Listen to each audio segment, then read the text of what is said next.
Hey YouTube. So this is my second vlog. That's such a weird word. Video blog. Um, of I'm using headphones because it's easier to hear myself, I think. Um, I wanted to talk a little bit about my gender and why it is that I feel genderqueer or possibly trans or what have you. Um, I tried making a couple other takes of this video and I rambled like crazy, so now I have notes.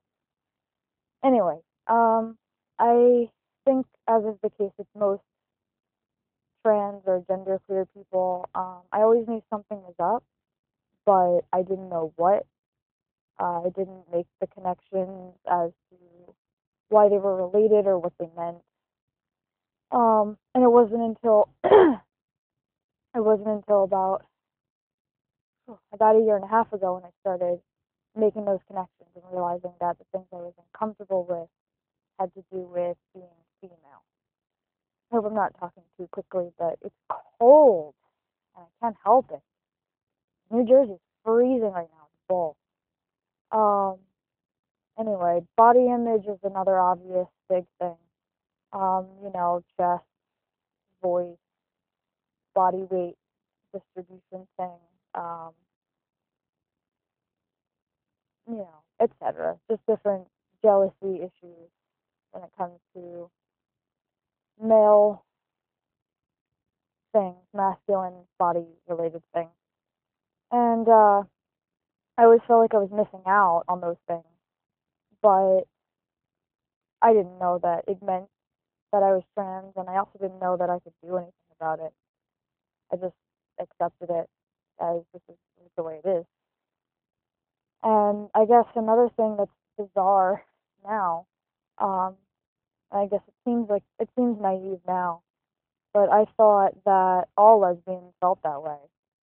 Um, that they all wanted, that all lesbians want to look like guys to some extent. I don't know why I thought that, but I did. I would talk to a lesbian friend or even my wife or a girlfriend at the time.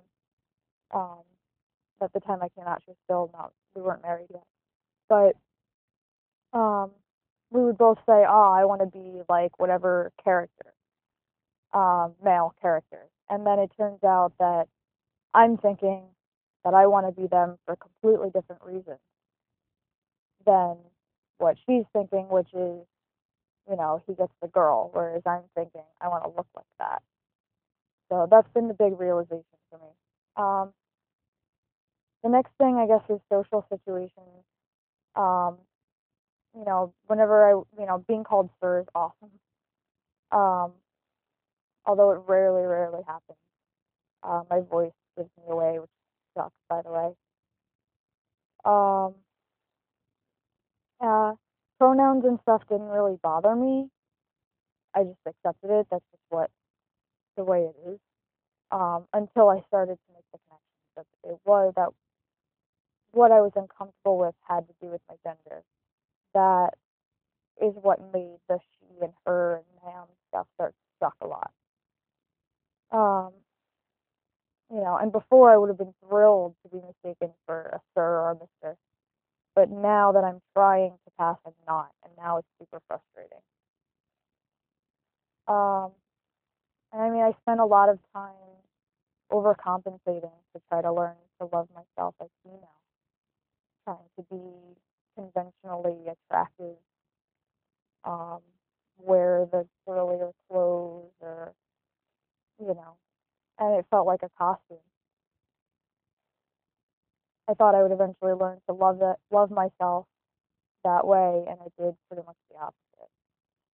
Um, I felt like I was wearing a costume or I was playing a caricature of myself.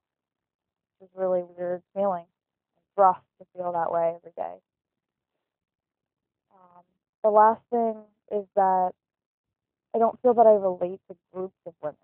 When I'm talking to one woman, I feel like I can relate because I can relate to another human being. But when I am in a group of women, even lesbians, I don't feel like I fit. I feel very uncomfortable and like I'm on the outside of the circle, kind of trying to blend in. Um, I mean, I don't 100% relate to groups of guys either, but I do feel a lot more comfortable and less self-conscious, like I can just be myself. Um, so, and that comes around too to the whole thing of I don't necessarily feel like a man, whatever that means, but I do feel definitely more on that end of the spectrum if it is a spectrum. So that's where I'm at with that. I'm going to end this video here, and I'm going to make another one hopefully tonight about my coming out process and where it stands, because I've had some very interesting developments in these past 2 days. So, but we're going to end this for now. I'm going to leave, and yeah, see ya.